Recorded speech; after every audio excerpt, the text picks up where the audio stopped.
Hello everyone, and welcome to Keeton in the Kitchen. I'm your host, Sean Keeton. This is my co-host, Clay Keeton. Today we're going to do a couple of real easy appetizers, things that you can throw together at the last second. Company's coming over or you're just hungry, with some things that hopefully you'll have around the house. We're going to start by putting this skillet that Clay has here over this medium heat flame. Now once that's settled on there, to that Clay is going to add 1 cup of balsamic vinegar. Now the whole key is Clay's going to have to stir this the whole time. You hear that kind of start to, where it's a little hot there, kind of start to sizzle. Good job, Clay. So he's going to take the whisk and he's going to start stirring it. You have to stir this, Clay, so that it doesn't stick. We're going to reduce this and make a real nice balsamic reduction to put over these fresh tomatoes that we have. So we're going to put this together. What we're going to do here is we're going to make a real simple little appetizer. What I have here is a block of mozzarella cheese, some tomatoes, and some fresh basil leaves.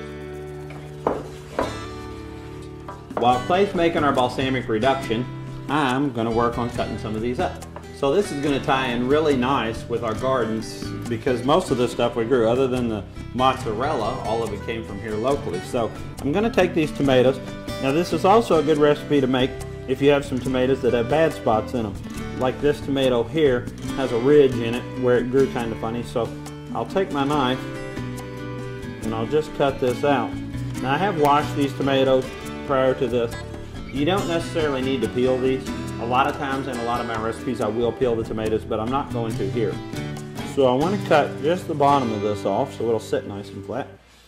Clay's balsamic reduction is coming along very well, so I want to get this going. So I want to cut these into about a little bigger than 1/4 inch slices. And you'll see here the thickness on that, if you can see that in TV lane. That's about the thickness that I want. So I'll go ahead and do a couple more here. Cut these into a couple of slices here. I'll just leave that one there as a whole. So to put this together, I have a plate. I'm going to lay some tomato slices around my plate. Now I need to cut the bottom off of all of them, and you'll see why right here, so that these sit nice and flat on this plate. Now the idea here is to layer these, and I'm going to go ahead and cut these because I will need this. So I'll come around here with a few of those.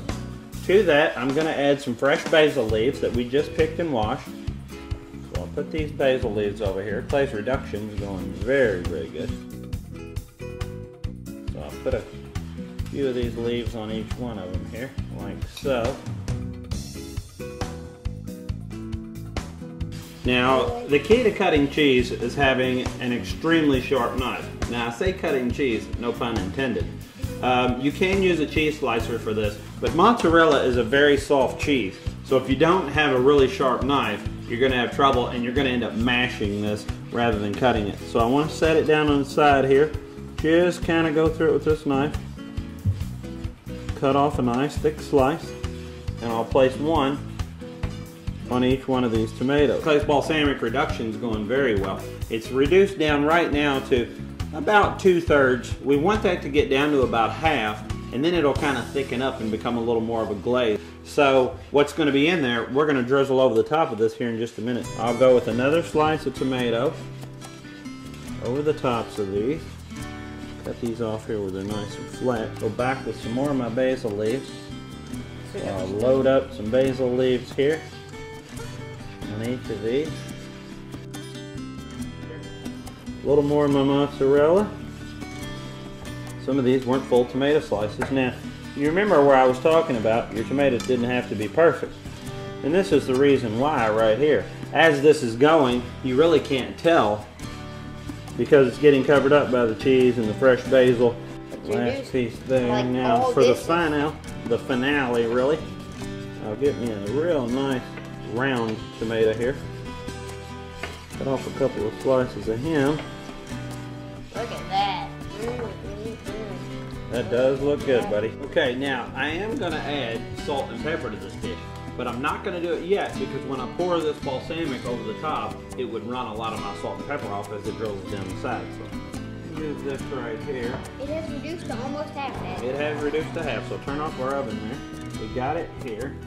I have my salt and pepper. Okay, so I could attempt to pour this out of this skillet right onto these, and then I would probably pour about half of it someplace else. So instead, I'm going to pour it into a measuring cup here. And you can see how this really reduced.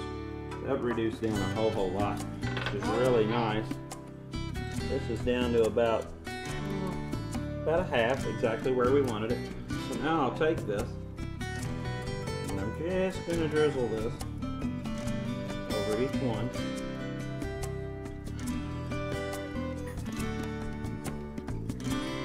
Give this last little bit right here. To this, I'm going to add a little bit of fresh ground salt, and finally, a little bit of fresh ground pepper. We know it's fresh ground because he just ground it. That's exactly right. Now you can make this ahead of time.